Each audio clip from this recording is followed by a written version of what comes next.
You are listening to the North Carolina Food and Beverage Podcast. Thank you for downloading and subscribing. Coming to you virtually live from high atop the historic Raleigh building in beautiful downtown Raleigh. The NCF&B takes the listener behind the scenes to tell the stories of the people that contribute to the creation of the food and beverage community of North Carolina. And now, the misfits in the dish pit, the faces of the front. They are Max Trujillo and Matthew Weiss.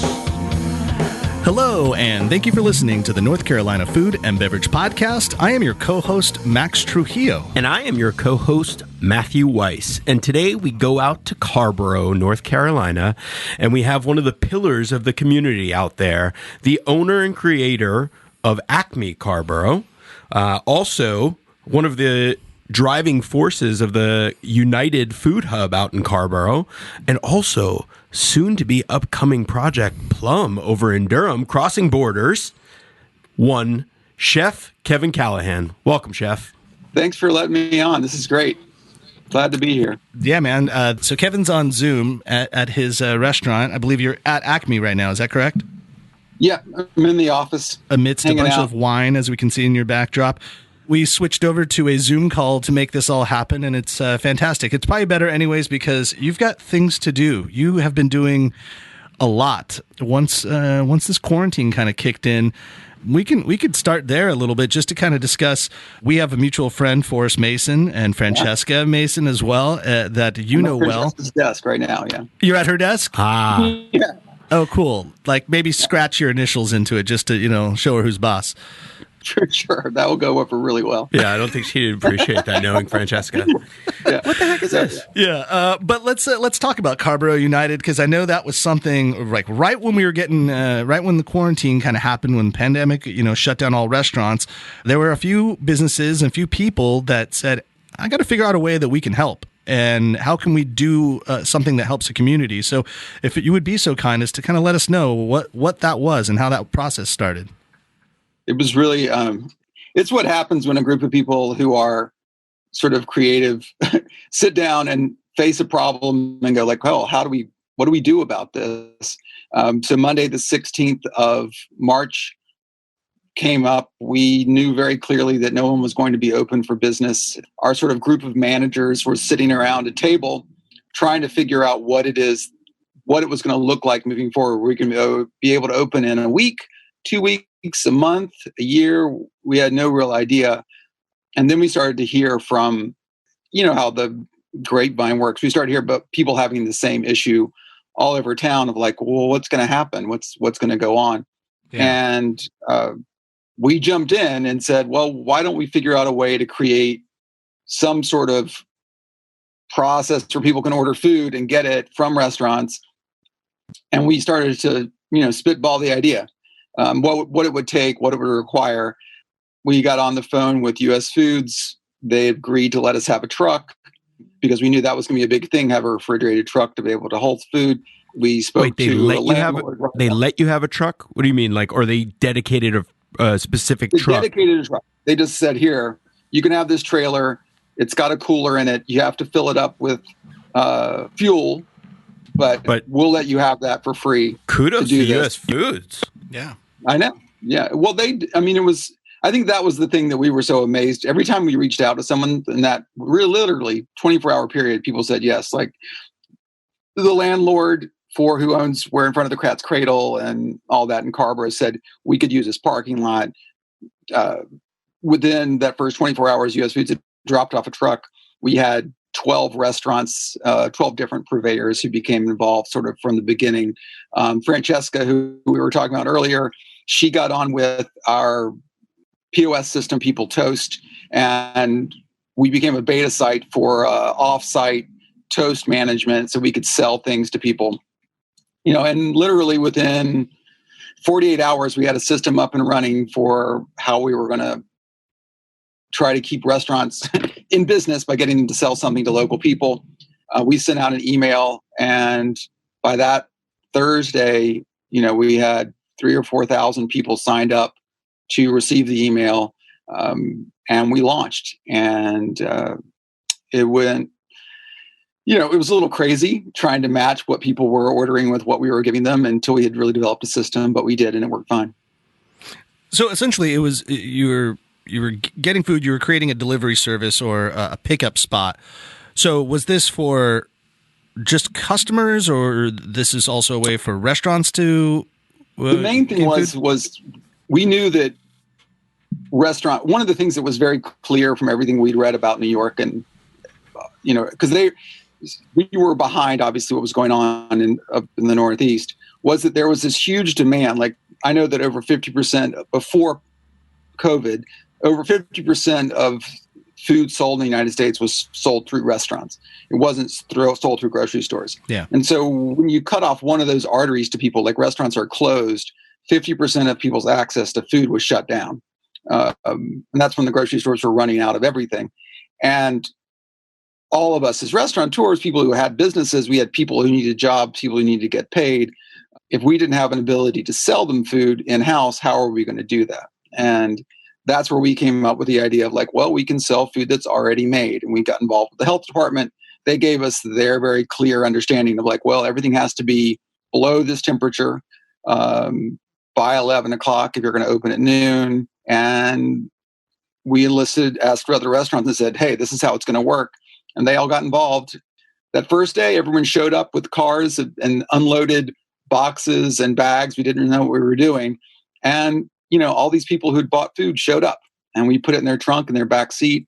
And we said, thank you. And that started Carrboro United. That's a really awesome thing. I wanted to ask the tough question there, like it's not all about money, but you were doing this as an altruistic endeavor, but also to find a way to keep these restaurants, somewhat with some income during this time. So was it successful financially? Like, were people able to make somewhat of an income or drive some revenue during that time as well? Yeah, I think definitely. The difference between restaurants are incredibly risky from a day-to-day perspective, because you have a menu of 20 things and you have to offer those 20 things, and if you only sell 14 of them or whatever, you have this loss that's built in that you have to sort of float in. The real beauty of Carrboro United was that you were selling a thing. You were saying, I'm selling a steak with potatoes, and so your margins were sort of solid. They were solidly built in.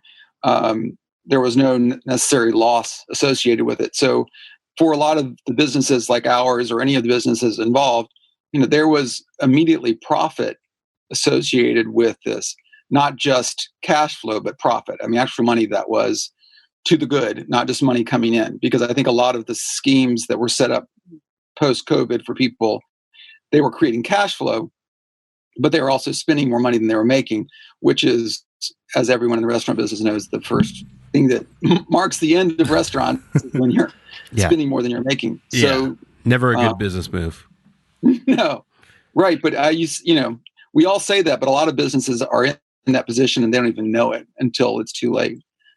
So I think it was I think the things that it did that were smart was it kept people able to keep a staff for a little bit, for as much as they could. And then also, I think it really, in a really rich way, it sort of got the community involved and let them understand that they were a participant in this process of helping reach out to us, and that we could reach out to them. And there was this, that we were a community. I think that was the part that was so important to us. Yeah.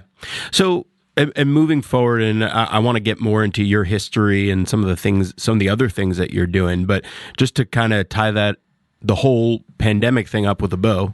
Imagine if you could actually do that. Because you're a very much of a forward thinker, you think about things in a 360 degree, and you think about what's going to be the future.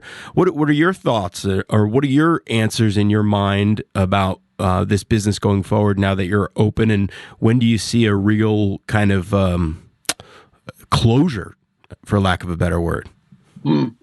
I think that the restaurant industry itself has changed, and I don't think it's going to go back to some sort of old version of itself. I think that there's a way in which these events happen and they transform the industry in sort of clear ways. I do think that takeout is here. It's not going to go away. I think that, we've now sort of grew as independent businesses. We've all sort of met a new kind of enemy, which is the sort of DoorDash, this sort of delivery phenomena, which I think is something that we as businesses have to face and recognize that if we're asking people to do takeout, we've got to figure out a way to make sure that it's worthwhile for them rather than having something delivered, because we can't afford delivery as independent businesses outside of a certain radius. Do you think that the business itself, restaurants will start to come back once there's some optimism associated with either a vaccine or some sort of turning the corner? I think that until that happens, so many people are they're okay with the status quo. I mean, all of us in the restaurant business are like, no, we don't like the status quo. But I think by we're 6 months in, a lot of these people are used to this process. Yeah. And I think that, and there are a lot of people who aren't going to come back to restaurants for a long time. Yeah. Because they're, I think it's also an interesting conversation, and Max and I have talked about this a bunch, especially, him being involved on a daily basis with Y Hill and what's going on there, but and also the dichotomy of what's going on out near Carrboro and Chapel Hill and Durham and versus Raleigh. And I, because of my day job, I get to see it kind of all. And the people in Raleigh, I've noticed, are hungry to go out. Right. Hungry, like if you're open, they're going out. But Max used this term, and it really made me think about it, like kind of reshuffles the deck about all these businesses. And also, you don't have as much of a choice right now. So when you do choose, that establishment has to be really good and on top of that stuff, on top of their game. So, but also the people that are going out, are the restaurants that are open and doing things well and doing things responsibly are really busy right now, especially in Raleigh. I'm sure. Is that just the people of Carrboro are seeing this in a different way than the people of Raleigh? Is it demographics and age? Like what are you seeing in those differences, especially as a restaurateur that's going into a new market in a few months? I think it's demographics. I think that younger people are much hungrier for the social aspect of dining out. Yeah. And I think that in general, the Carrboro, Chapel Hill area is much more conservative in that regard.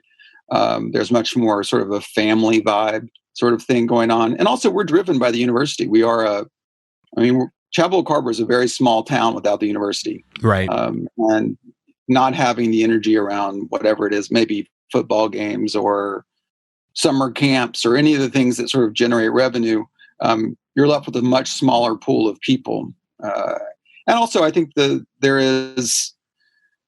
Raleigh and Durham are much bigger, vibrant cities. Not to put down Carrboro or Chapel Hill, but it's a very different feeling for sure.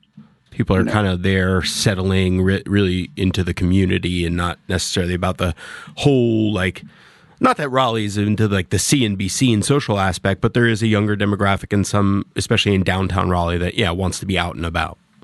Right. And if you look in Chapel Hill, there's not that many places, that are open.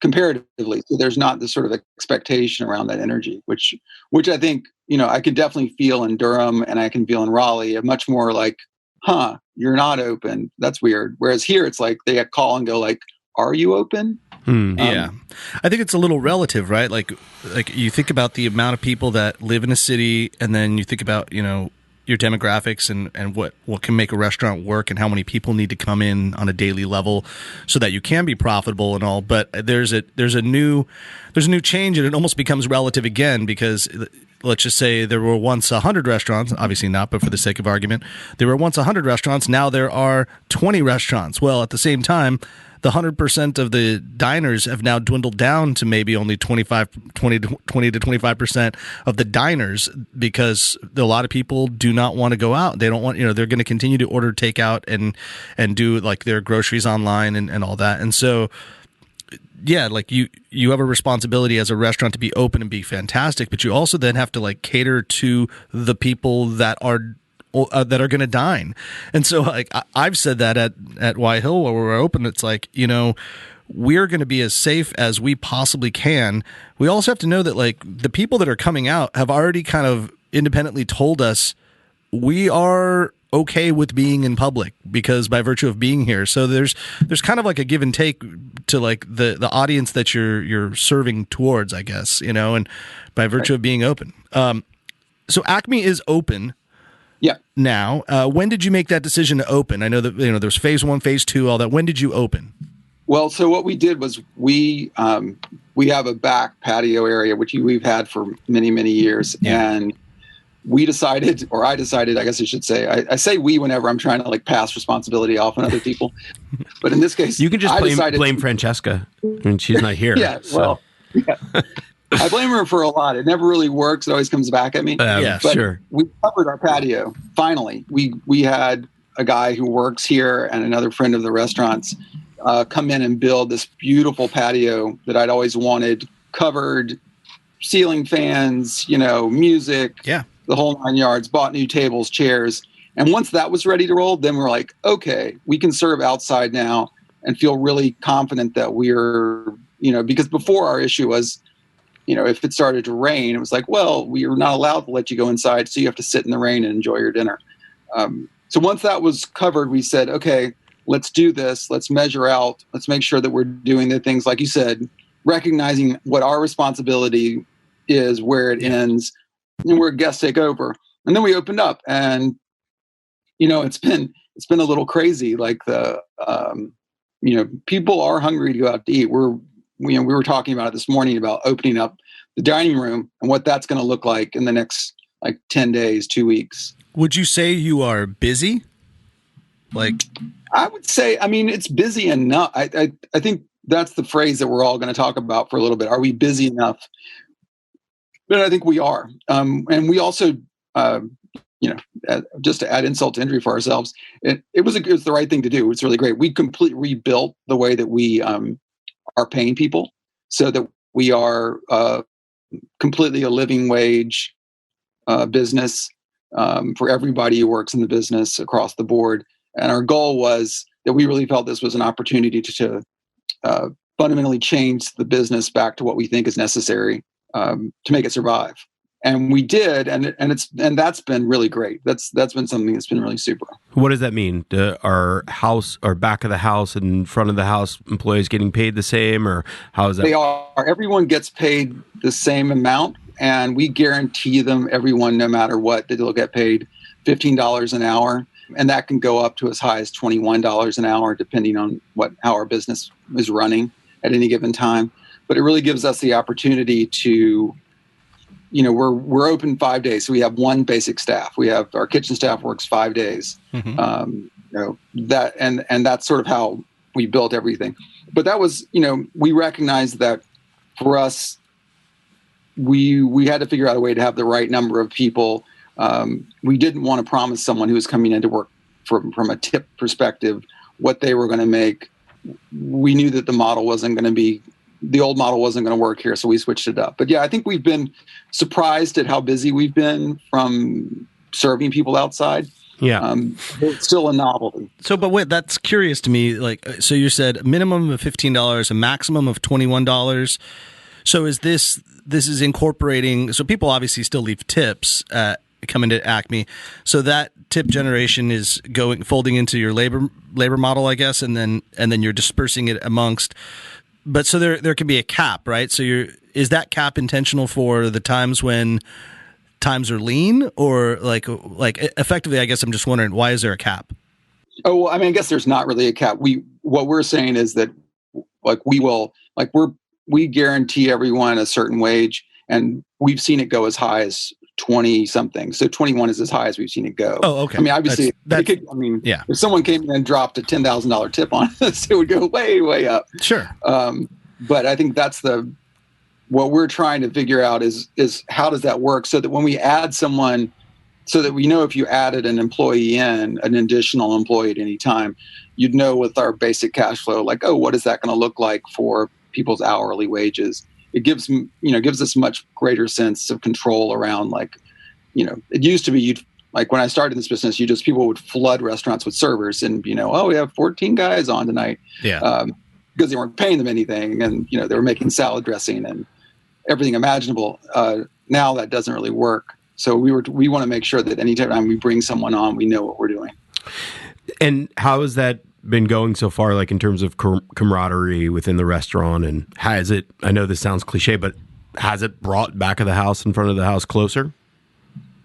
It has. I mean, everyone knows basically that if you have a busy night, that's good for everyone. And I think that for anyone who's worked in the restaurant business, that's one of the grand challenges if you're running a kitchen is how do you motivate the kitchen staff on a night when they're getting their ass kicked, with the idea that no matter how hard they're working, they're not making more money than they would be. So I think that's been an advantage. But it also hopefully, we want to ultimately be very transparent with people about the money that's coming in so that they feel justly rewarded for the work they've done. So I'm glad we got into this because one of the questions I had, and Max and I discussed earlier, you run your restaurant with a little bit of a different, let's say, management strategy in that you don't have like, at least as far as I know, you don't have a typical general manager. You have a group of managers, and then you also have like like what Francesca is. We talk about her, but because she's a great friend of the show and wife to Forrest Mason, who's a great friend of the show and collaborator, and a brilliant videographer. If anybody's looking for one, by the way, I'll give him a quick plug. Enough awesome. about Forrest. We don't need to keep talking about Forrest. This isn't the Forrest Mason podcast. Ooh, maybe that's a good idea for a show, nice. fella.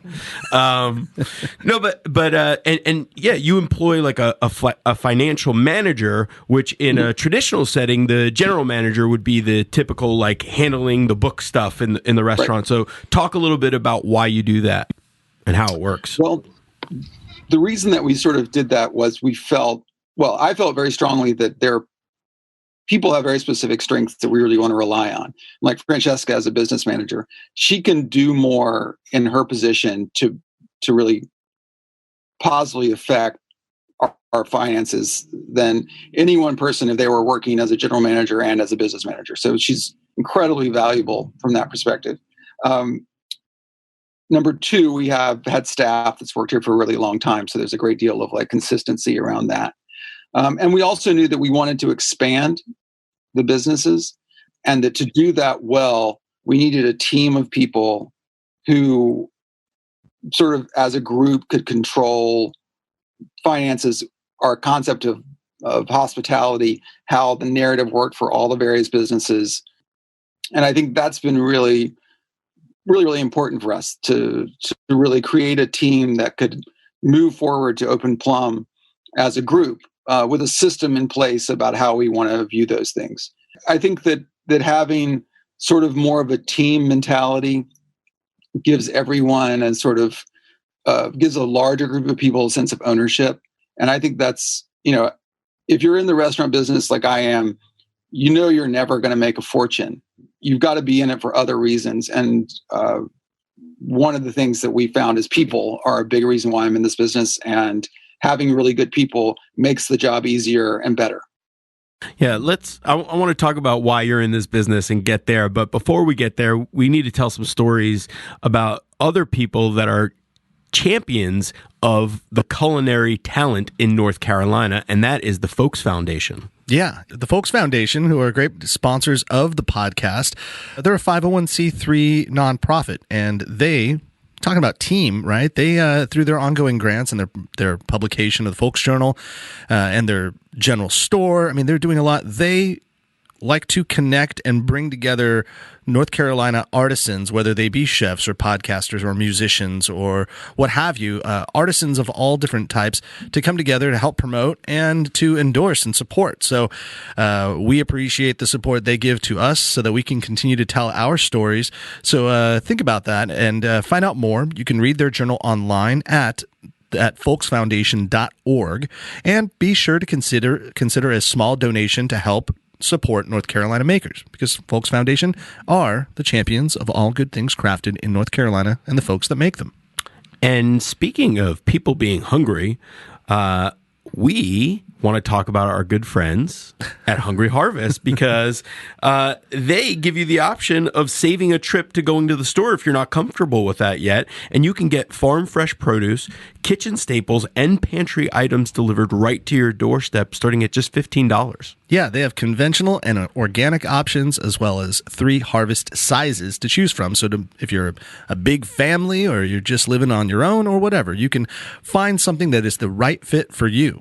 And not only is it affordable and a convenient way to keep yourself stocked up on healthy foods, but it's a great way to make a difference with your grocery dollars because every time you receive a harvest, you're contributing to the fight against food waste and hunger in your community. Yeah, every delivery saves at least 10 pounds of food from going to waste and supports the work of local hunger-solving organizations such as the Interfaith Food Shuttle with produce donations.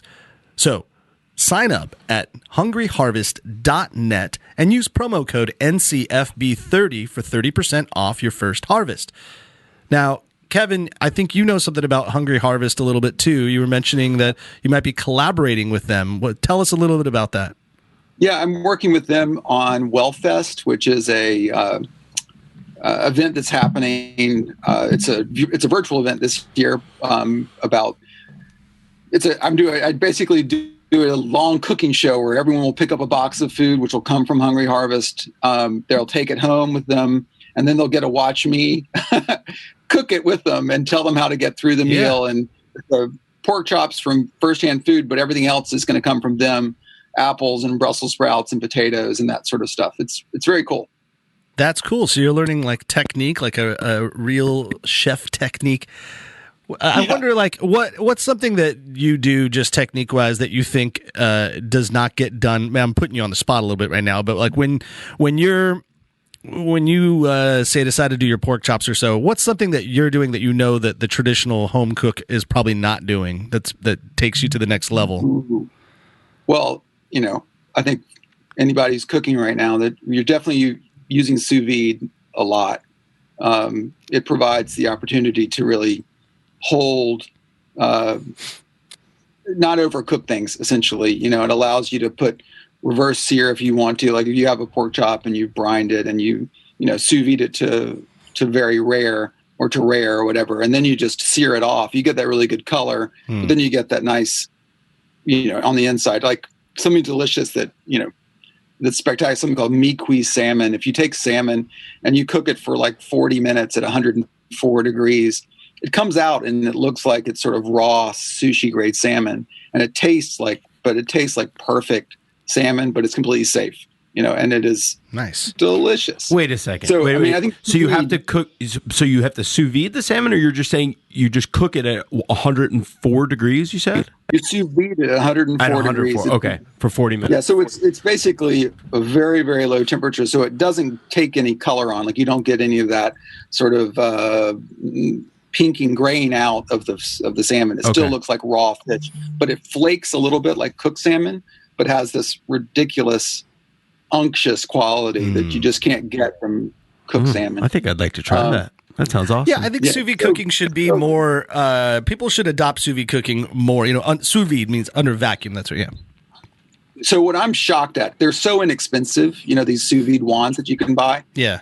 What I think is coming right in the near future would be people have sous vide wands. You have your water, you bring it up temperature, and then you buy something at the store that's in a sous vide bag, and you just get home and you drop it in the water, and in 25 minutes you've got a cooked meal. That's the next thing. There's just no reason that wouldn't be there, because it's such a soft way to cook things that if you have, it doesn't overcook vegetables. It'll keep them crunchy. But it'll still cook them. And they're preserved in that bag for a while, for a long time. Oh, for a really long time. But nobody's doing that right now, right? In the grocery store, like you can't go and buy something that's already I don't think so. I haven't seen. I'm sort of amazed at it. I think it's because people don't know how to use the wands. They haven't figured out like how easy they are to use. And it's funny. I actually had a conversation with one of our servers yesterday, and she was asking. She's like, "Why is it that?" Like health regulations are so firm on sous vide cooking, like in restaurants, that most like certain states are like you don't even try it, and you have to have a HACCP plan. There's all this like crazy chaos to like just set up so that you can cook in sous vide fashion. And it's like, she's like, why is that? And my answer to her, and you tell me if I'm wrong about this, but I'm like, it is traditionally a simple way of cooking, but it does require a little bit of knowledge of understanding like temperatures and process. And much like many things that happen in our culture, if we don't understand it, we just say, screw it, you're not allowed to do it. And so it's like, you can cook in this method, you just have to kind of know it.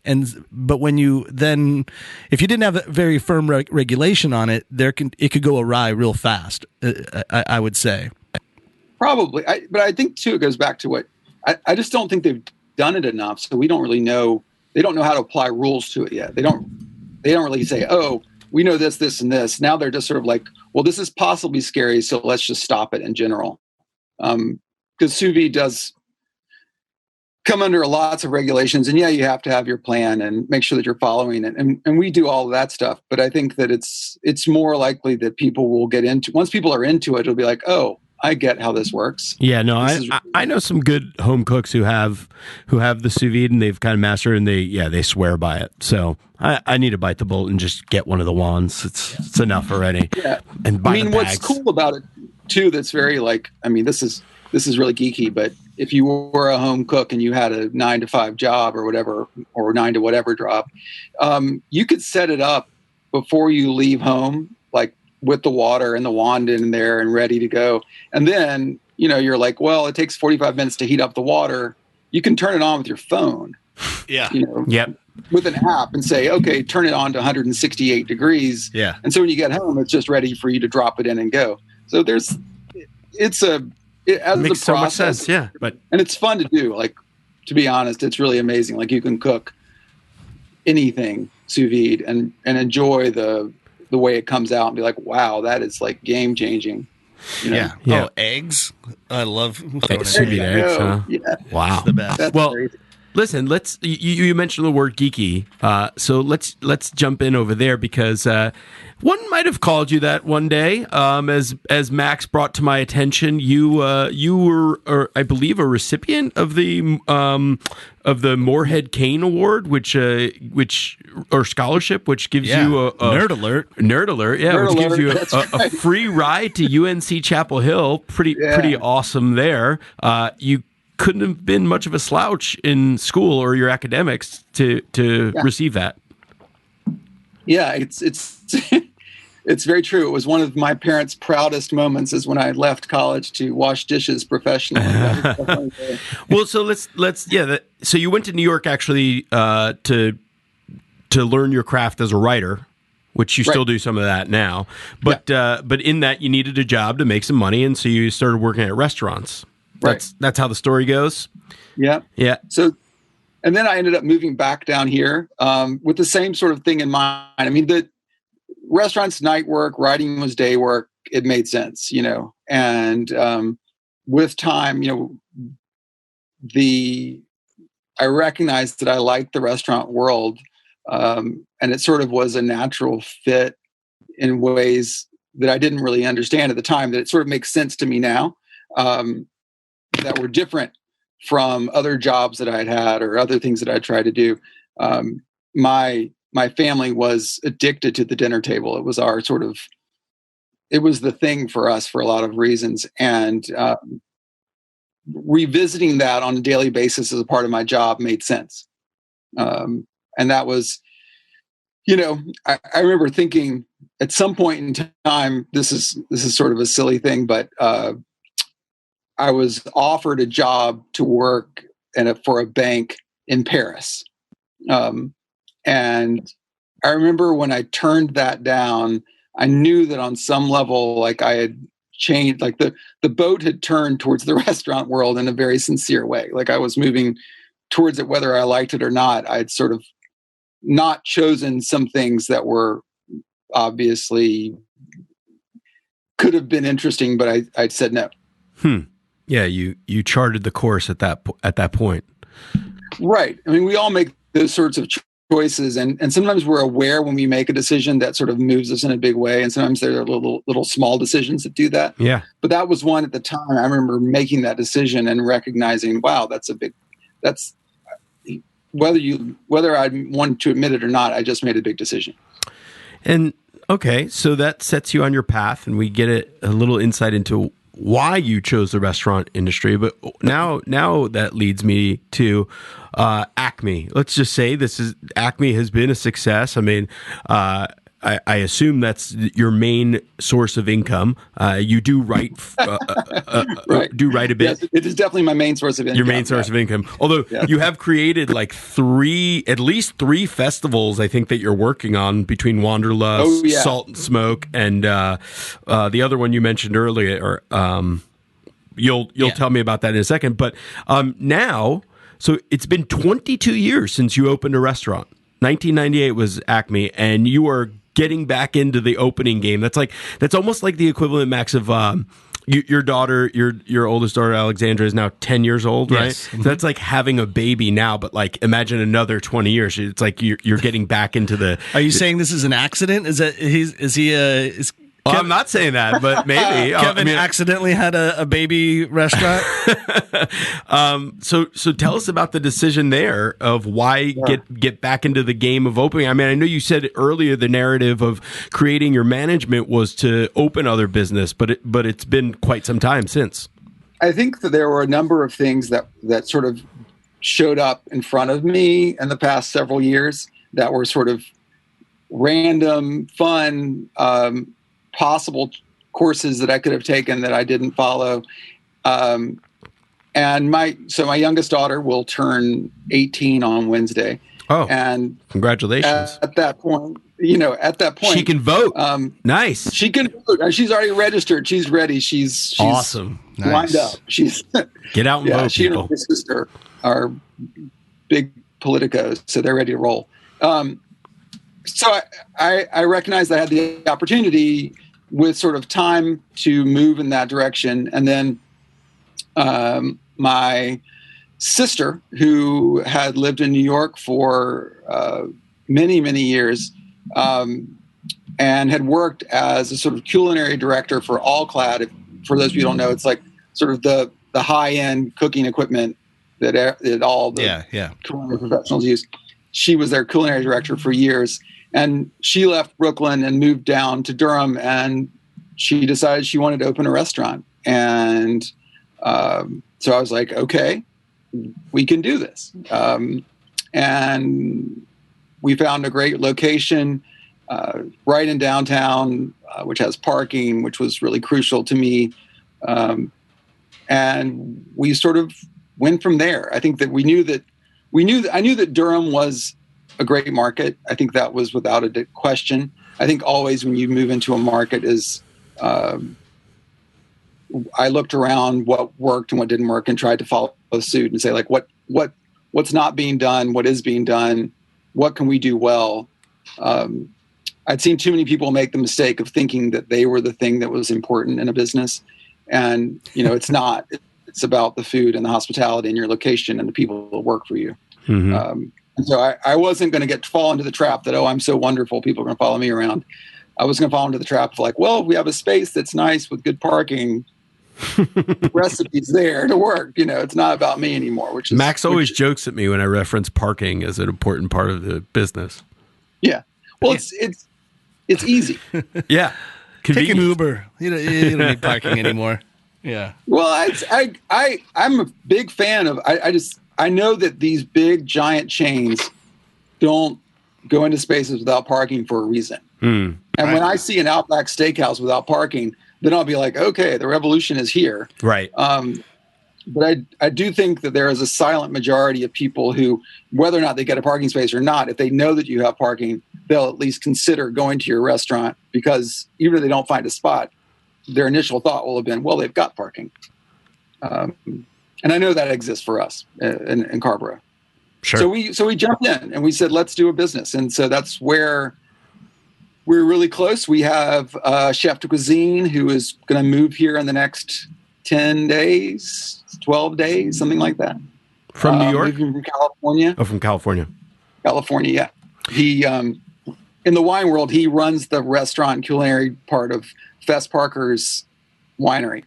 Oh, nice. And in the Santa Barbara Ynez, area. yeah, Santa Ynez. Oh, That's nice. a beautiful area. And Los Olivos there, yeah. Been there many times. It's fantastic. Yeah. So, yeah, he's doing this is the part I sort of said to him. It's like it's the turducken of life's labors he's putting forward. Like he's getting married, and like so he's having this wedding for like 30 people. He's made all the food, including raising a hog, which he's like killed and turned into all these various pork products. He's raised all these vegetables that he's serving, everything there. They're getting married next week. Then they're moving here. They bought a house in Durham, and then they're going to start a new job. So it's like a new job and a new home and a new marriage. Like it's a turducken of like, and then his new wife will be pregnant within like a couple of weeks also. Yeah. Just imagine that in there. Yeah. But wow. I mean, he's from East Texas, has a very sort of similar mindset around food that I do.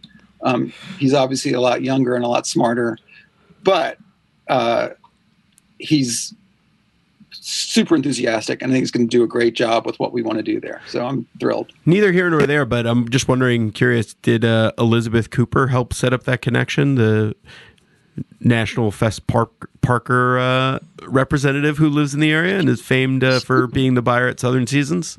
I mean, she may have had something to do with it. I mean, it's essentially he applied. It's one of those things. We had people from all over. People in Alaska applied. It was very interesting. Like this COVID thing of like where people wanted to work. And I was like, okay, let's try it out. And then when I spoke to him immediately, I was like, okay, that's the guy that I want running this kitchen. Like he definitely has the enthusiasm and the requisite energy it takes to do this, especially now. Like, you have to be optimistic to dive in at this point, or crazy. I would say, one of the two at least. But but I like the idea that I mean, I've been preaching this since the quarantine and the shutdown had happened. Was that I appreciate guys like you that are trying to find a way to exist in this business right now, whether it's reopening Acme, creating a bigger patio, putting a roof on it, making it inhabitable by your guests, finding solutions, and then also like, hey, let's open up another restaurant. Why not? I mean, the thing is people are going to need to eat, and people are going to need to eat out, and as long as you can provide the safest and probably even the most convenient manner, then more power to you. And I appreciate that you're pushing forward to doing this. It's unfortunate when you hear like, either through the rumor mill or just in social media or whatever, where like, oh, this restaurant's not going to open again. Oh, this place is going to close. You'll never see this place open again. It's like, oh man. And it's really, it can be really sad to just think about those things. But I do like looking at the other side of that coin where it's like, yeah, but there are also a lot of other people that are going to try to push forward and make sense of this in this environment right now. And I look to you as one of those people, which is a good thing in our business right now. Well, we definitely think that there are very few opportunities where you get to jump in. And when change is happening, you really have a chance to do that. Like moving into like what we've done here with takeout and eating in, it's like we've created customers and loyalty and connection in the community that we would take years and years to develop outside of COVID. Like COVID has really solidified people who are part of our community. And I think in Durham, we see this great opportunity because, we know that this thing will eventually go away, right? And there will be this chance right now for us to start small, learn what we do well, start a conversation with the people of Durham, and become the restaurant that we should be, rather than the restaurant that we think we want to be, which, in normal times you open a restaurant, it's like, okay, great, we've been open 10 days and here's our first 300 person Saturday. And, everyone is just devastated and the food's mediocre and it takes 45 minutes to get out of the kitchen. Oh gosh. We're not going to have that issue, right? We're going to be able to open and be smart. And, we've got some cool ideas about how to do takeout so we can really learn as we go. So what can people expect from Plum Durham? I know the calling card is small plates, big bar. What else? Right. Yeah. Well, that's obviously something that's going to be changing. We're going to open initially with takeout to let that sort of become our thing. We're going to have some outdoor tables so people can sit. They can get it sort of picnic wise and sit outside and eat. Really begin to get. Our main thing will be trying to figure out what it is that we can do as a kitchen. That is what the people of Durham and who live directly right in our neighborhood want. I think that's kind of the thing that, having had Acme for as long as I've been here, I sort of know specifically what's the zeitgeist going on. And then we have a whole group of menu items that people know that they want. And so that's pretty straightforward for us. I think in Plum, it's a very, very different thing. It's going to be much more like, is this couples? Is this singles? Are people wanting dinner for two? Are they wanting something that they can eat right away? Or is it something that they're going to eat later? We have a couple things that are really cool that we're going to use. Like we've got this crazy great machine from Missouri. It's called the Old Hickory. It's this smoker that's a gas assist smoking machine, which is super cool. It only gets to like 350 degrees. We're going to be using that really clearly to make some really great chicken. But we're going to do takeout again with that same sort of Southern feel. We're definitely, both my sister and I grew up going to our grandparents' farm and having great meals. And I think there's no doubt that that's sort of the touchstone and at least experientially, something that we want to make sure that we can bring to people, is that pleasure around it. But we're also very committed to the fact that we feel like the most expensive thing that people spend now in restaurants is their time, and it's not their money. So we really want to make sure that we are a business that doesn't say, hey, you have to spend 3 hours to have dinner here. I mean, I'm excited.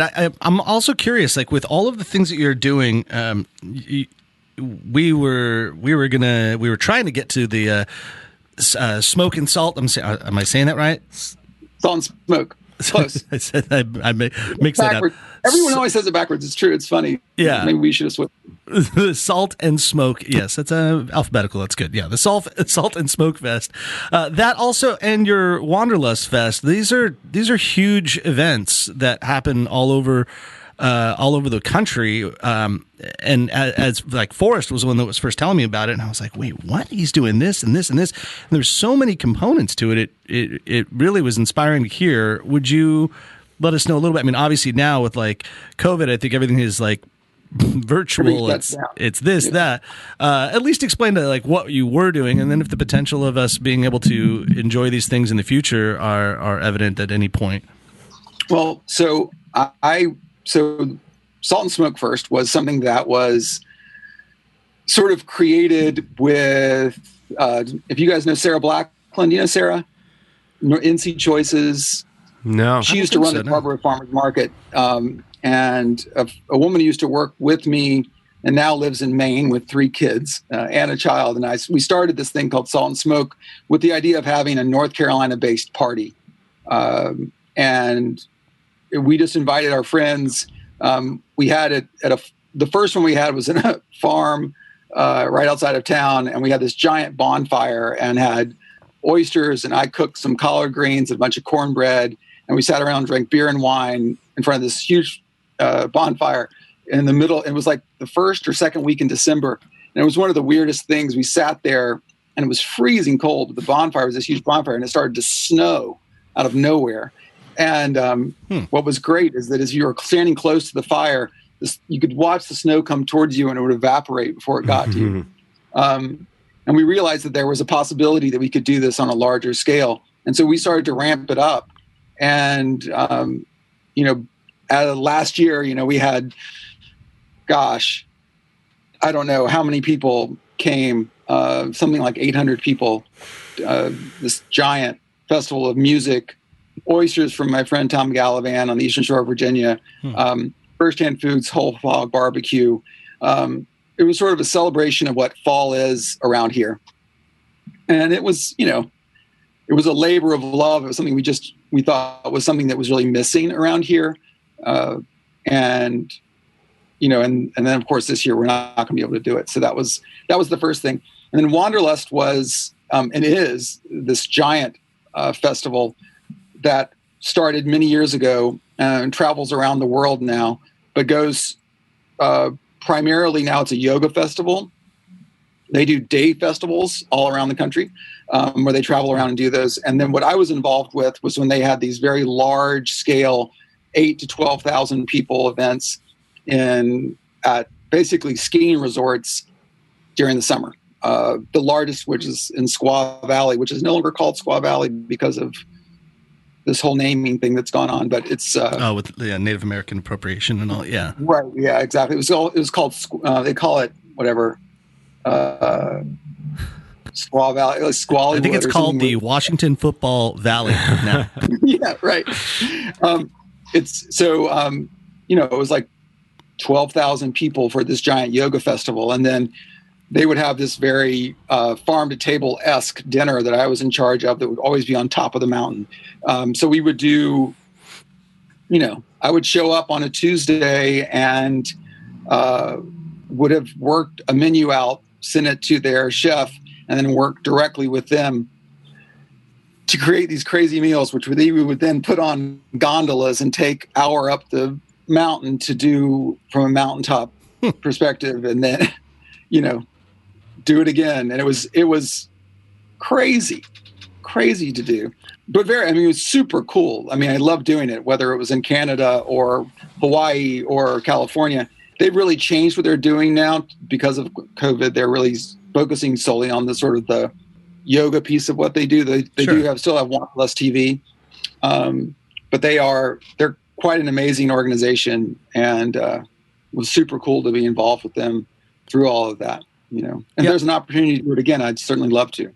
I love that. Awesome. It doesn't ever feel like there is a project that is too big for you to handle. You definitely like to bite off a big piece. Kevin, before we get out of here, we do want to give a shout out to the Triangle Wine Company, who's a fantastic sponsor of the show as well. Triangle Wine Company, of course, has 4 locations out there in Holly Springs, Cary, Southern Pines, and Morrisville, and you can go to trianglewineco.com for all of your wine and beverage needs. Don't forget to use the NCFB promo code when you are buying online, because they deliver, and you can order online, you can pick up outdoor curbside, or even deliver if you're in their area, that is. And when you're there, you can also enjoy buying a pint of Proof alcohol ice cream, because they also sponsor the show, and they think different about dessert by putting they put booze in frozen milk. Isn't that a great idea? Like, who doesn't want to enjoy that? So they have flavors like bourbon caramel, they have coconut rum, strawberry moonshine, just to say a few. But you can get all of that ice cream at the Triangle Wine Company or at Harris Teeter or Lowe's all around North Carolina. Just look for them in their beer and wine sections of those grocery stores. Yep, and every guest of our show receives a pint. So, Chef, next time I'm out there, or maybe we get to sit down and taste some wine for the list at Plum, I'll bring you a pint. Sounds delicious. Yeah, awesome, great. We're looking forward to everything that you're doing, man, and thank you so much for being on the show. For one, we should have had you on the show years ago, because you've been leading the charge. But when it happens is the time that it happens, and the fact that you've been able to do so much in this year for the community. I think this is a perfect time to have you on the show so that people can understand really what you do and what you do for the community. Say what you will. Some people do things for business, for money, for pleasure, whatever. It does feel altruistic in your endeavors. You do a lot for the community just because it needs to get done, and I appreciate that from what you have going on over there. Well, I appreciate what you guys are doing. I think that this area, it's possible to do that sort of stuff because there's enough heart, and you guys show that every week, so that's important. Thanks for saying that. Appreciate it. And thanks for coming on. Thanks for being here. And as Max said, thanks for doing what you do. Best of luck with Plum. I look forward to joining you there at some point. And for everybody out there, get yourself to Acme and Carrboro if you're ready to dine out, or get some takeout from Plum when it opens up. When is it opening up, Chef? Should open by the middle of October at the very latest. We should be up and running. And so a month from today, we will be serving food in Durham. Okay. So come see us. So It'll be great. Get yourself some takeout of Plum. You will eat and drink very merrily. Thanks for listening to the NCF&B podcast. And if you've stuck with us this long, review us on iTunes, and remember, 5 stars are encouraged.